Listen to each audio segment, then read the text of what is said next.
Okay, prepping the slider.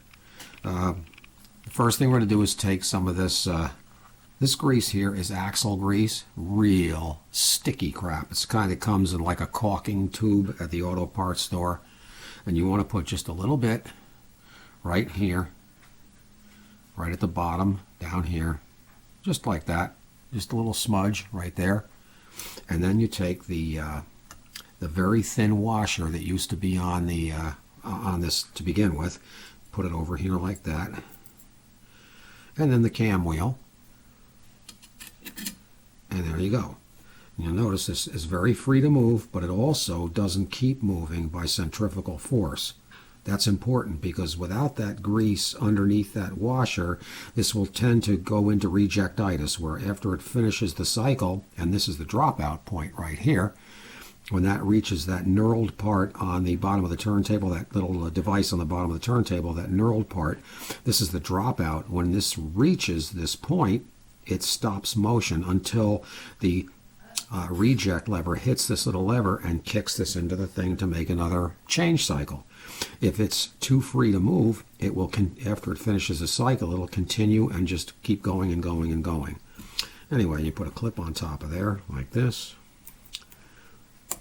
retainer clip, and then you're all set with that. Then we take our good old white lube here and a toothpick right here, and we put some of this white lube here right on the ramp. This is the part that the push rod for the tone arm that lifts the tone arm goes. So you put some right on here. Don't have to put much, but it's got to be there from the beginning all the way to about there. And then I put some on the this part here. This is what slides into the nut, the tone arm height adjustment nut underneath. Just a little bit, doesn't need much. Doesn't have to slop it all over the place. And then you put a little bit down on here also, on these two flat spots here.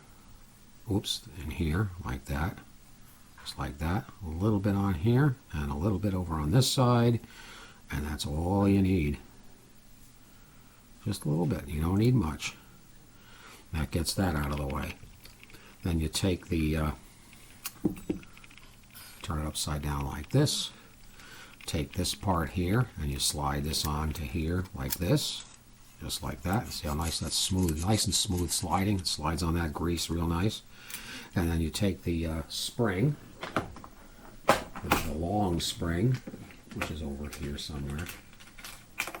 The long spring has a flattened area where it's even with the bottom. That part goes right to there, just like that. And then you, of course, it's easier, I guess, to hook it onto this side first, just like that. Then hook this down onto here, like that. There. And now it can be dropped into the turntable assembly. And so we bring that over here, like this.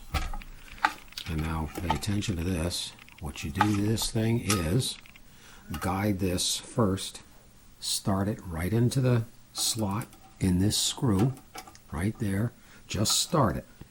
And then lift very slightly without bending. Lift it up and over the turntable shaft. Then put it down like that. Then you put your screw with your lock washer, goes here. Then the screw, the lock washer, and the silver washer goes into this side here. And you just tighten them, barely tighten them down, because you're going to adjust this here. And then that's it for the slider. And then, then you can tighten this, the knurled nut, you can tighten this down.